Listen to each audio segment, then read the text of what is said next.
열왕기하 2장의 이야기는 여러분 잘 아시다시피 엘리야가 하늘로 들림받는 그런 일이 일어나는 장입니다. 그리고 엘리사는 끝까지 포기하지 아니하고 엘리야를 따르고 결국은 원하던 것을 얻었습니다. 여러분, 그런데 주님이 엘리야를 사용해서 엘리사를 부르도록 하셨죠. 그 엘리사는 세상에서 잘 먹고 잘 살던 사람입니다. 어마어마한 갑부입니다. 요즘으로 치면 비행기를 가지고 농사를 짓던 그런 사람, 어마어마한 트랙터를 가지고 말이죠.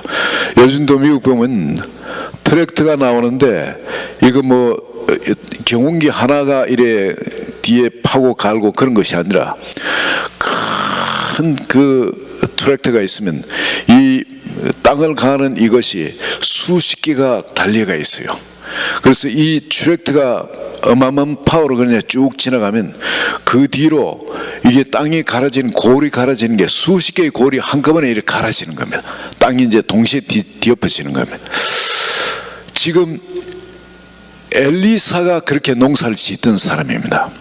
소 12겨리를 가지고 쟁기를 달아가지고 짓고 있었다면은 소를 12개가 24마리입니다. 24마리를 연결해가지고 뒤에 쟁기를 달아서 한번 이게 쭉 지나가면은 이 쟁기 땅이 갈아엎어지는 게 24곳이 동시에 쭉 줄을 타고 이 갈아엎어지는 겁니다. 그럼 이런 어마어마한 부자예요. 이런 부자인 사람인데 엘리야가 찾아오더니 자기 겉옷을 집어 던지면 내 제자가 되라는 거예요. 참 이거는 여러분 아시잖아요. 선지자의 제자가 된다는 것은 목숨을 내놓은 삶입니다. 하나님이 언제 어디선 죽으라면 하나님의 주시는 말씀을 선포하고 그 자리에서 죽어야 되는 거예요. 자기의 인생이 없습니다. 자기 뜻대로 사는 삶이 아닙니다. 그런데 그 엘리야가 찾아와서 그 겉옷을 던질 때 엘리사의 마음에 그런 결단을 했겠죠. 내가 세상에 잘 먹고 잘 사는 이 부유한 삶을, 모든 사람의 인정을 받고 사랑을 받고 존경을 받는 그런 삶, 풍요로운 삶, 어느 것에도 부족함이 없는 그런 삶을 살다가 끝내야 될까? 여러분, 엘리사가 어땠을까 평소에 한번 생각해 보시기 바랍니다. 이렇게 주님이 부르시니까 서슴없이 쫓아나는 이 사람 같으면 평소에도 얼마나 의롭게 살아왔겠습니까? 물건을 가지고, 재물을 가지고 내 것이라 하는 그런 삶을 살았겠습니까?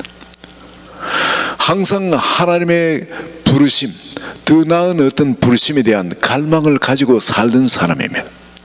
그리고 세상에서도 굉장히 존경을 받았겠죠. 그러나 엘리야가 찾아와서 겉옷을 던져버렸을 때 두 말 없이 그냥 잃었습니다. 그리고 부모한테 인사하고 내가 가겠습니다, 따르겠습니다. 그러고는 주저없이 떠나납니다.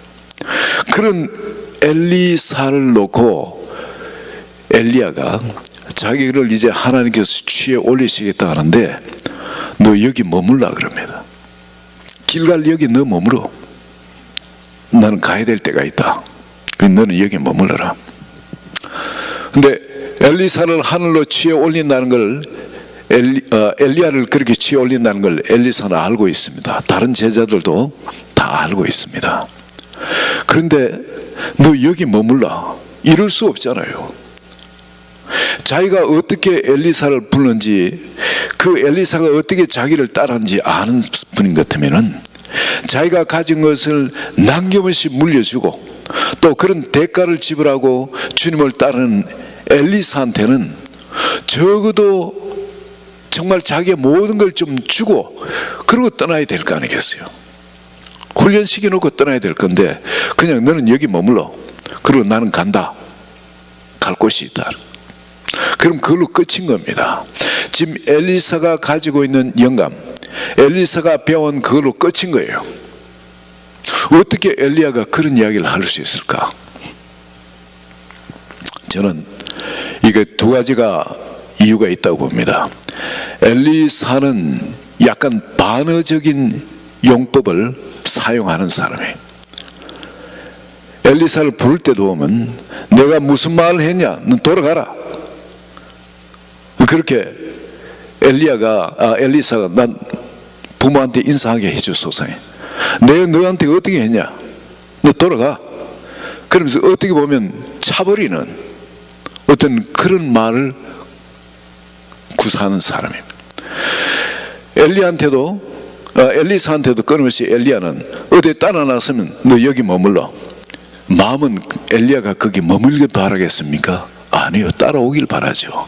그래서 자기의 모든 걸 전수해 주길 바랍니다. 하나님이 하신 모든 걸 전수해 주길 바라요. 그러면서도 끊임없이 이런 반어적인 용법을 사용하는데, 이것이 엘리야의 타고난 어떤 그런 걸 반어적인 용법을 사용하는 사람에 볼 수도 있지만, 또 다른 걸로는 뭐냐면, 하나님이 네가 여기서 여기까지 오더라도 나는 널 정죄 안 해. 괜찮아. 그대로 살더라도 괜찮아. 이런 이야기입니다. 엘리야를 부를 때도, 엘리야가 부를 때도 너 여기 그대로 살아도 괜찮아. 제자가 안 되더라도 너 의롭게 사는 그럼 되는 거야. 내가 너를 정죄하지 않아. 바로 그 이야기입니다. 길갈에 있는데 너 여기 머물러. 난 베델로 갈 거야. 그럼 길갈에 머물러서도 좋다는 겁니다. 이 길갈이 어떤 곳입니까? 길갈이 이스라엘 백성들이 약속의 땅에 들어와서 하나님이 말씀하시니까 말씀하신 대로 할례를 행했던 땅이죠. 바로 눈앞에 그 길갈하고 여리고하고 거리가 한 5리 정도밖에 안 됩니다. 0.5km 정도. 아주 가까워요. 뻔히 뭘 하는 걸 환히 보이는 장소입니다. 그리고 성벽 높은 데서 평지에 일어난 일을 환히 보는데, 거기서 할례를 행하고 자빠져 있으면은 아니 이 장사들이, 거인들이 쫓아내려오면 다 전멸시킬 수 있는 거 아니겠습니까? 그런데 하나님의 그 말씀을 듣고 거기서 할례를 행했던 장소가 길갈입니다. 목숨을 걸고 하나님의 말씀을 붙들어 버렸던 장소가 길갈인 겁니다. 바로 엘리사가 선지자가 되겠다고 하나님의 부르심을 따라서 엘리야를 따라 나온 곳, 바로 길갈입니다. 그것이 내 인생에 있어서 다시는 내가 예전의 삶을 살지 않겠다 결단해버린 장소, 바로 그것이 길갈입니다. 우리가 그곳에 살아도 예수 믿고 내가 그런 결단하고 그렇게 살면은 길갈에 사는 사람도 천국 갑니다. 여러분, 많은 일을 내가 안 할지라도 내가 온전히 그런 결단을 하고 산다면은 길갈에 사는 성도님도 천국 가는 거예요. 내가 태어날 때부터 몸을 움직이질 못해요. 아무것도 할 수가 없어. 뇌성마비에 걸린 어떤 그런 형제나 자매가 있어가지고 거기서 예수 그리스도를 영접하고 그렇게 내가 산다 할지라도 하나님은 그 형제 자매를 천국으로 인도하신다는 겁니다. 많은 일을 했다고 천국으로 인도하는 게 아니라는 겁니다. 그 길갈이 있는 바로 그 장소, 너 머물러도 괜찮아, 이런 이야기입니다. 그렇지만 나는 일로 베델로 간다는 겁니다. 엘리야는 거기에 머물 수 없었습니다. 왜냐하면 하나님을 사모하는 사모함이, 자기는 갑절의 영감을 구했거든요. 내가 어떤 대가를 지불하고 주님을 따르기로 했는데 내가 여기 길갈에서 머물러 이런 인생으로 끝나? 그럴 수 없는 거예요. 여러분, 이 자리에 계시는 한 분 한 분이 그런 분인 줄 믿습니다. 아멘입니까? 네. 우리가 정말 하나님을 추구하는 사람, 그 하나님을 추구하는 사람은 결코 길갈의 인생에 만족할 수 없는 겁니다. 하나님이 나를 그렇게 디세이블 시켜 놓으시면 할 수 없을지 몰라도, 그러나 그 디세이블 된 것도 우리가 구하고 찾고 두드리면 주님이 그것도 이네블로 바꿔주실 줄로 믿습니다. 여러분, 여기서 그럼 엘리야가 이 베델로 올라가려는데 엘리사가 따라 나서려니까 받아줍니다. 동행시계가 길을 인도해서 베델로 가는 길을 인도해 주십니다. 그리고 그 베델은 어떤 곳입니까? 베델은 야곱이 돌베개하고 자다가 하나님을 만나는 사건이 일어난 것입니다. 그리고 하나님께 주시는 계시를 받는 장소입니다. 바로 하나님의 임재가 있는 것입니다. 베델은 말 그대로 하나님의 집입니다. 하나님을 만나는 장소입니다. 하나님의 임재 가운데 머물 수 있는 바로 그런 장소입니다. 우리가 예수 그리스도를 믿는 성도님들이 다음 단계로 우리가 인도함 받는 장소는 뭐냐면은 세상에 많은 일을 하는 그런 일자리가 아니라 먼저는 하나님의 임재가 있는 바로 그 자리입니다. 여러분, 기도와 말씀을 통해서 하나님의 임재를 체험해야 됩니다. 내가 하나님을 개인적으로 나의 하나님으로 만나야 됩니다. 바로 그 하나님께서 하나님을 만난 그 야곱에게 어디로 가라고 요구를 합니까? 베델로 올라가라고요. 우리가 하나님을 만나고 하나님을 체험한다면 베델에 머물러야 합니다. 바로 그 베델에 머물 때 우리는 하나님이 얼마나 좋은 분인가 하는 것, 말씀 안에 있는 하나님이 우리에게 주시고자 하는 하나님 나라에 대해서 더 구체적으로 알아가게 되십니다. 그리고 그런 기도, 임재, 끊임없이 주님의 임재를 사모하면서 그 가운데 거하는 자에겐 하나님께서 기름 부음을 주십니다. 비로소 그런 기름 부음이 우리에게 임하게 되십니다.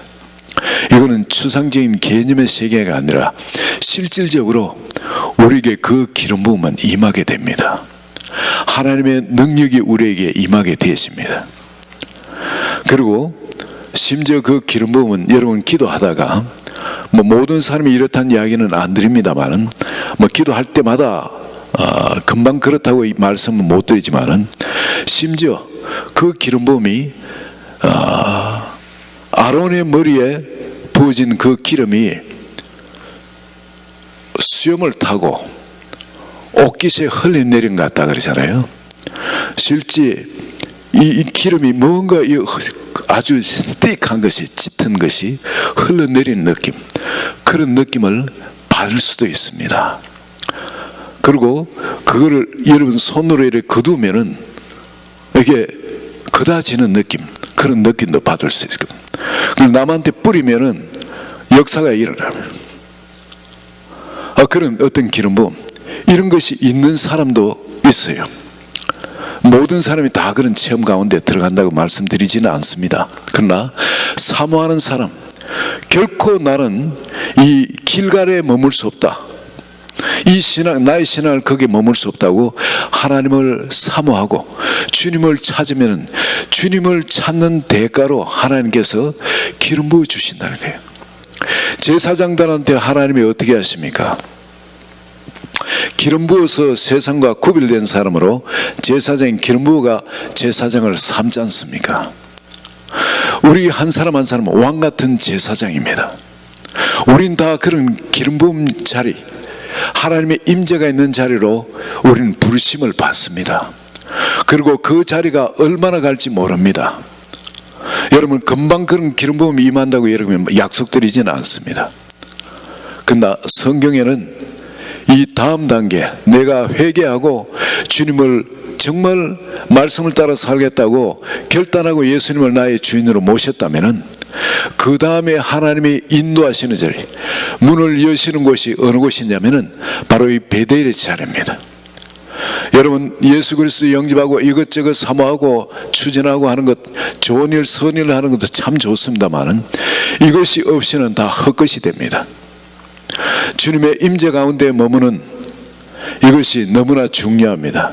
이것이 되어진 사람한테 하나님께서 다음 곳으로 인도하는 것이 어디냐면은 길을 인도하시는, 길을 여시는데 엘리야를 통해서 엘리사에게 그 다음 길을 인도하는 것이 여리고입니다. 여리고는 실질적인 영적 전투가 일어나는 곳입니다.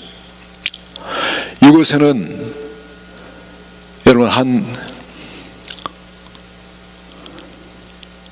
32제곱킬로미터 정도, 여리고를 복원해 보니까 땅 밑에 옛날에 그 여리고 성이 얼마나 컸는가 조사를 하니까 32제곱킬로미터 정도입니다. 파이알 제곱이 넓이니까, 그렇다면 알이 얼마쯤 나오냐면은, 알이 얼마쯤 나와야 되겠습니까? 여러분 계산이 나올 겁니다. 상당히 큰 성입니다. 그리고 높이가, 그 위에는 성벽에는 마차가 2대가 교차해서 지나갈 만큼 성벽이 어마어마하게 넓고 돌로 견고하게 쌓은 그런 성벽입니다. 그렇지만은 그 난공불락의 그런 성벽이죠. 그 위에는 거인들이 거의 2.5m, 3m 가까이 되는 그런 거인들이, 안악자손들이 그걸 지키고 있습니다. 가장 기름진 땅이니까 가장 센 자가 차지하는 거죠. 근데 그것을 여러분 하나님께서 뭐라 말씀하신다면, 너 이스라엘 백성들 너희들은 가서 이렇게 돌으라는 거예요. 돌기만 하면은, 그리고 말장단을 외치면 내가 무너뜨려 주겠다. 이 말도 안 되는 겁니다. 가장 강한 족식이 결코 허물 수 없는 난공불락의 성에서 어느 한쪽 문을 열고 이들이 우르르 몰려 나오기만은 이 32제곱킬로미터의 성을 빙 둘러가면서 백성들이 이래 둘러가 있기 때문에, 여기서 그걸로 해서 돌파해서 나오면 이거는 포위망은 뚫어집니다. 아무리 강하게 둘러있을 수가 없죠. 이 포위망이 넓게 이렇게 있기 때문에. 그리고 여기는 다 죽는 거예요. 이 이스라엘 백성들이 1대1로 싸워도 절대 이길 수 없는 병력들인데, 그들이 집중적으로 문을 열고 확 쫓아나오면은 여러분 자기들은 다 죽은 목숨인 겁니다. 막을 방법이 없는 겁니다. 근데 성문이 여러 군데 있겠죠. 동서남북 성문을 지나갈 때마다 얼마나 무서웠겠어요. 예? 성문이 저쯤 있다. 그럼 내가 지금 걸어가 가는 겁니다. 저쪽으로 둘러가지고 갈 때 죽은 목숨이라 안 싶겠습니까? 그러나 하나님 말씀하시니까 그냥 도는 겁니다. 그렇게 매일 한 번씩 한 번. 그리고 7째 날은 그걸 7바퀴를 돈다는 겁니다. 여러분 32제곱킬로미터 되는 이 넓은 성을 7바퀴를 돌고 나면은 힘이 있습니까? 아무리 장정이라도 힘이 있겠어요? 그런 사람들 저한테 그냥 죽는 거 아니겠습니까? 그런데 말씀에 순종하고 외치니까 그 성벽이 허물어져가, 안으로 또 그것도 허물어져가. 이 바깥으로 허물어지는 게 상식인데 둘러놓으면 절대 안으로 안 허물어지거든요. 근데 아무리 허물어져가 그들이 다 죽고 난리가 납니다. 바로 그런 장소. 내가 말씀을 전적으로 믿고 일주일간, 이 7은 완전 숫자입니다. 그리고 내가 행동으로 옮기는 7바퀴 완전 숫자, 죽으면 죽으라 하고 말씀에 그대로 순종했을 때, 그리고 기도하고 말씀을 외칠 때에 영적 전쟁의 승리를 체험하는 장소입니다. 여러분 우리 삶 가운데는 끊임없이 이런 전쟁터가 있어요. 어떤 전쟁터인지 여러분 그것이 사업상에 그런 것도 있을 거고, 질병으로 그런 것이 있을 수도 있을 거고, 내 자녀에게 그런 것이 있을 수도 있고, 사람과의 관계에 그런 것도 있을 수 있습니다. 그러나 여러분 이런 전쟁터는 우리가 하나님의 말씀을 믿을 때 절대 그게 일어날 수 없는 일이지만, 하나님의 말씀을 믿고 정말 그렇게 기도하면서 아무 말도 사람들하고는 말을 하지 않고 오직 하나님의 말씀을 믿고 그것이 약속의 말씀만이 내 속에서 일주일간 돌다가 그게 내가 외침으로 나올 때에 승리해지는 이런 체험들이 계속 있게 되어지면은 여러분 세상에 두려울 것이 없는 겁니다. 바로 그 장소가 여리고예요. 여리고. 우리가 영적 체험이, 성도님으로서는 반드시 영적 체험이 이런 곳에 있게 되어집니다. 하나님의 사람으로 부름받는 사람, 이런 영적 체험, 이 어둠의 세력들과 영적 싸움에서 이기는 체험이 없으면은 우리가 하나님의 말씀을 믿고 나간다 하지만은 결과적으로 마귀한테 지게 되어 있습니다. 그리고 모든 게 어둠의 세력한테 오히려 하나님의 영광을 가리는 그런 일들이 일어나게 되어 있는 겁니다. 결국 우리가 내 힘으로 싸워 이길 수 있는 이런 거는 이기는데, 그 외 영적 전투, 하나님의 성령의 도움으로 내가 이기게 되는 그런 부분은 마귀한테 지게 되어 있는 겁니다. 영적 전투에 승리하는 체험들이 계속 있어야만이 하나님의 영광을 드러낼 수가 있게 되십니다. 바로 이런 여리고에 있을 때, 그때 엘리야가 또 엘리사는 너는 여기 머물라, 나를 하나님이 요단으로 보내신다. 그때 엘리야는 그럼 여리고의 영적 상태에서 머물러도 좋습니다. 하나님이 정죄 안 하십니다. 그러나 여리고에 머물 수가 없어요. 스승의 갑절의 영감을 구했기 때문에, 원하기 때문에 거기만 머물 수 없고, 갔을 때 하나님이 그 다음에 엘리야를 통해 보여주신 거 뭐냐면, 엘리야가 겉옷을 턱 말더니 어떻게 하냐면 요단 강물을 내리칩니다. 치니까 요단 강물이 좌우로 쫙 갈라지는 겁니다. 와, 이게 어떻게 이런 일이 일어나겠습니까? 엘리야한테는 뭐가 필요하겠습니까? 이 겉옷이 필요하면, 엘리야한테는 엘리야의 저 겉옷을 가져야 되는 겁니다. 나를 제자로 부르지 않습니까? 불렀는데 그 겉옷을 자기한테 던져준 겁니다. 그런데 그 겉옷을 내가 수많은 제자 중에 내가 그 겉옷을 취해야 되는 겁니다. 엘리야의 영감이 머물던 그 겉옷, 그 겉옷을 내가 붙들어야 됩니다. 하나님은 여러분, 우리에게 기도하고 말씀대로 할 때 하나님의 권세가 우리 가운데 여리고처럼 그래 임하는 것, 그런 체험도 여러분 필요합니다. 그렇지만 더더욱 필요한 건 여러분 끊임없이 추구하고 나아갈 때 거기에 머물지 않고 더 하나님이 하실 그 일들에 대해서 추구하고 나아갈 때 우리는 어디까지 가야 됩니까? 예수님이 하셨던 것, 예수님이 이 땅에서 하셨던 그거 분명히 주님이 약속하시거든. 나를 믿는 자는 내가 한 일을 저도 하고 이보다 큰 일도 한다. 왜? 성령께서 우리 속에 오시기 때문에 그 일이, 예수님이 하신 일을 동일한 일이 우리한테 가능하다는 겁니다. 그거 여러분 얻기 전에는 절대 이 길을 따라가는 걸 포기해서는 안 되는 겁니다. 여리고에 머물러서는 안 돼요. 많은 사람 여리고 정도 같으면 만족할 수 있죠. 그럼에도 훌륭한 크리스찬이잖아요. 삶의 어떤 역사를 일으키고 기적을 일으키고 하는 그런 성도 되어집니다. 근데 거기 우리는 머물 수 없는 거예요. 엘리사도 그런 겁니다. 거기 머물 수 없는 거예요. 가니까 요단강이 갈라지는 그 역사에 일어나는 거, 그 기름 부음, 그건 우리가 취해야 되는 겁니다. 여러분, 요단강이 갈라지니까 이스라엘 백성들이 약속의 땅에 들어가지 못한 이스라엘 백성들이 다 약속의 땅으로 들어가는 그런 역사에 이랬습니다. 우리 불신자들이 여러분 이 요단강을 갈라질 때 보이지 않는 요단강이 갈라지고 불신자들이 하나님 나라로 그냥 막 몰려 들어가는 거, 여러분 이거 우리가 취해야 되는 거 아니겠습니까? 네, 이거를 예수님께서는 여러분 이 세상에 거하실 때 분명히 이렇게 오병이어 기적을 행하셨습니다. 수많은 사람들이 먹었어요. 5,000명을 먹였다 그러죠. 5,000명. 근데 그 5,000명이 나중에 예수님께 나왔을 때 예수님이 뭐라고 말씀하십니까? 너희가 나를 따르는 까닭은 떡을 먹고 배부른 까닭이다. 내 피는 참된 염료요 내 살은 참된 양식이다. 누구든지 내 피와 살을 먹고 마시지 않으면 그 안에 생명이 없는데라. 그러니까 사람들 전부 다 시험대로 다 떠났습니다. 그들은 뭐 때문에 왔습니까? 오병이의 기적 때문에 왔습니다. 떡을 먹고 배불렀기 때문에 왔습니다. 그런데 베드로는 한문 설교하니까 5,000명이 나왔습니다. 동일한 5,000명이 나왔는데 베드로에게 나온 사람은 도망가지를 않았어요. 베드로한테 나올 때는 잡히면 죽어요. 예수 믿는 게 발각되면 죽는 겁니다. 온갖 불이익을 다 당하고 사회에서 매장됩니다. 그런데도 불구하고 예수 믿겠다고 나왔습니다. 그 예수님보다 베드로가 능력이 더 있었습니까? 그래서 그런 겁니까? 또 하나 보입시다. 예수님은 성전으로 자주 다니셨어요. 명절 절기마다 적어도 3번은 1년에 나와가셨습니다.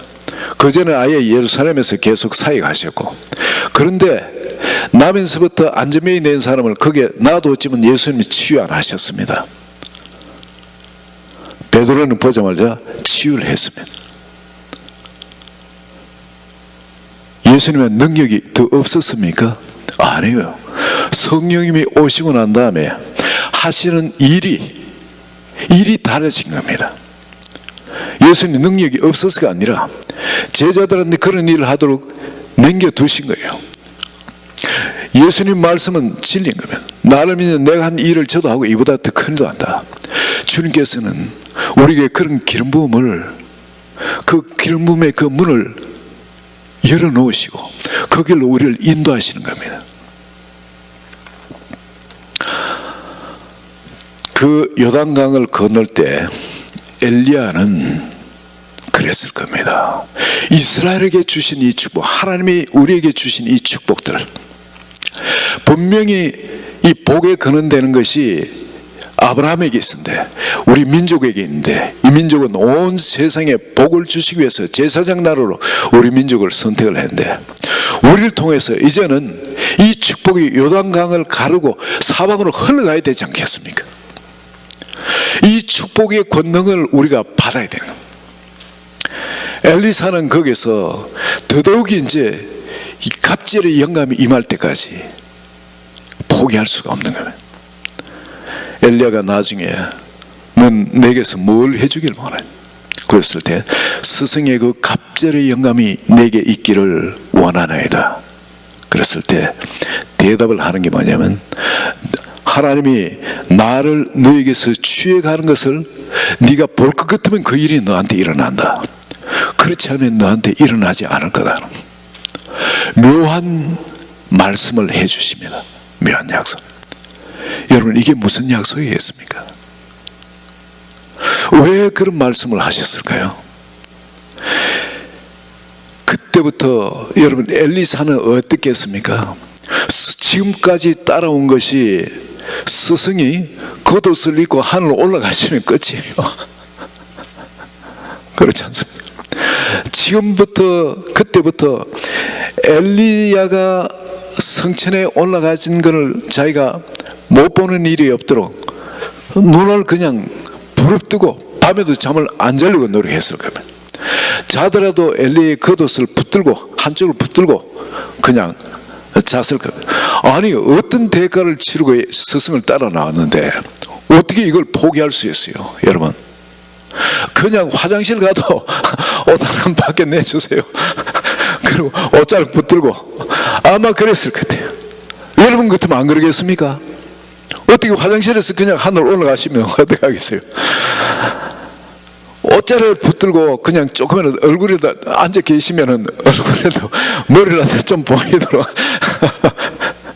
절대 포기할 수 없는 겁니다. 그랬을 때 정말 엘리야를 들어 올리시는 하나님의 그 역사를 보게 되어지는 겁니다. 오늘날 그러면 이게 뭘 말하는 겁니까? 오늘날 우리가 그럼 끊임없이 보이지 않는 엘리야를 보고 있어야 됩니까? 오늘날은 그럼 이 뭐를 보고 있어야 되는 겁니까? 우리의 소망. 여러분, 뭐 때문에 이런 일을 하길 원합니까? 뭐 때문에 예수를 믿는 겁니까? 나의 소망이 뭔지, 이거에 대해서 우리는 흔들림이 없고 그걸 끊임없이 붙들고 사는 삶이 되어야 됩니다. 예수님이 이제 우리 속에 생명으로 오셨어요. 나의 생명으로. 그분이 나의 생명으로 나 하나와 연합되어 있는 그 자리에서 끊임없이 그분한테 눈을 두고 마음을 두고 생각을 두고 그렇게 살 때 그 일이 일어난다는 겁니다. 이 기름 부음은 점점 증가되어서 가는 겁니다. 여러분, 주님은 분명히, 예수님은 우리에게 그런 약속이 있지만은 그게 우리 삶 가운데 일어나는 걸 어떻게 베드로를 통해서 볼 수 있습니다. 베드로는 이런 말씀합니다. 내게 있는 것을 내게 주노니, 곧 나사렛 예수 그리스도의 이름으로 일어나라 그러죠. 내게 있는 것으로 내게 주노니 그럽니다. 베드로한테는 분명히 있었습니다. 뭔가 역사를 일으킬 수 있는 그 기름 부음이 있었어요. 자기가 가진 것을 압니다. 그 확신을 가지고 있었어요. 내게 있는 것으로 내게 준다. 주면 일이 일어난다. 그 기름 부음이 있는 겁니다. 엘리사에게 엘리야가 올라가면서 뭘 남겨놓고 갔습니까? 겉옷을 남겨가 갔습니다. 겉옷. 엘리사는 이제 더 이상 엘리야가 보이지 않더라도 뭐를 가졌습니까? 스승의 겉옷을 가졌습니다. 근데 스승의 겉옷을 가졌지만은 아직 겉옷에 하나님 주신 것을 가지고 있지는 않았어요. 그래서 요단강에 가서 때려봤습니다. 엘리야의 하나님, 엘리야의 하나님은 어디 계십니까? 하고 때려보니까 그 기름부음이 거기에 나타나는 거예요. 그 다음부터는 스승의 옷을, 겉옷을 입고 있습니다. 그러면은 엘리야가 엘리사는 뭘 갖고 있는 걸 자기가 알고 있습니까? 그 기름 부음을 자기가 갖고 있는 겁니다. 그걸 자기가 깨닫고 있는 거예요. 남이 뭐라 말해도 나는 스승의 갑절의 기름 부음을 지금 갖고 있다. 이 겉옷을 갖고 있다는 거예요. 베드로가 그랬습니다. 그 성령 체험을 하고 우리부터 그런 기름 부음을 받고 그리고 밖에 나가서 사역을 할 때 자기에게 지금 무슨 기름 부음이 와 있는지 아는 겁니다. 그래서 내게 있는 것으로 내게 주노니 이야기를 하는 겁니다. 그리고 심지어 베드로가 지나다닐 때 사람들이 아픈 사람들 쭉 늘어나는데 베드로가 지나가니까 그 사람들 그림자만 대여도 다들 낫더라 그럽니다. 이게 무엇 때문입니까? 기름 부음 때문입니다. 베드로는 자기가 뭘 갖고 있다는 걸 아는 거예요, 그냥. 그리고 이 기름 부음은 주님이 우리에게 모든 사람에게 약속을 하셨습니다.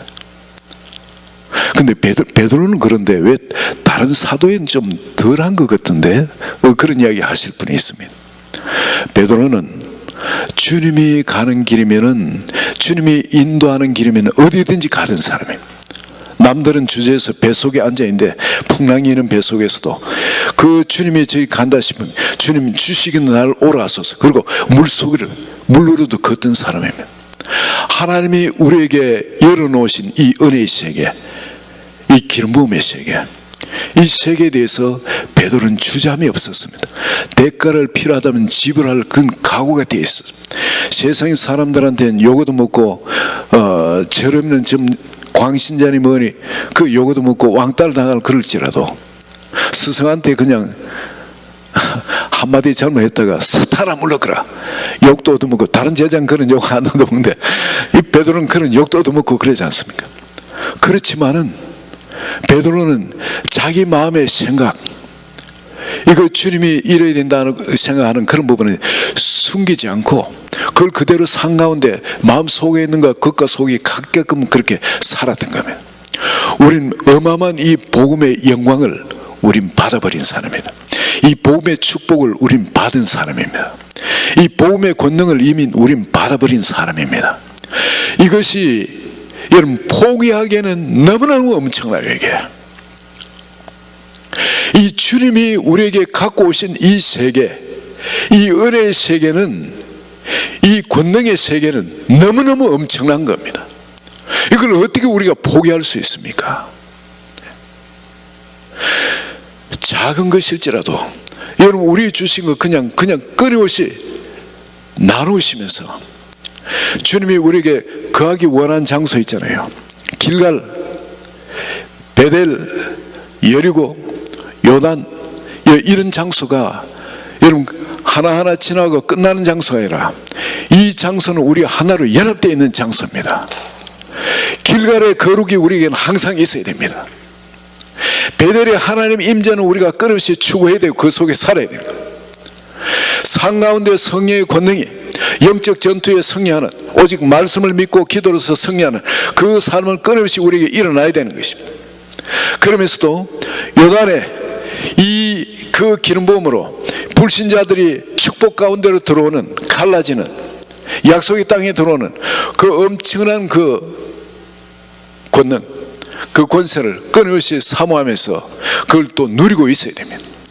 우리를 통해서 그런 일이 끊임없이 일어나는 걸 바라보고 있어야 됩니다. 여러분, 성경 안에 엘리야가 성천에 나가는 그걸 우리가 바라봐야 된다는 것은 우리의 소망이 뭡니까? 엘리야처럼 들림받는 것보다 더 큰 소망이 있습니까? 이 세상에 우리가 살다가 엘리야처럼 들림받을 수 있다면 가장 행복한 거 아니겠습니까? 다른 어떤 많은 일들이 아니고 뭐가 아니고 여러분, 엘리야처럼 들림받을 수 있다면, 그렇다면 우리가 끊임없이 엘리야를, 오늘날 이렇게 엘리사가 엘리야를 바라보고 있어야 되는 게 그게 뭡니까?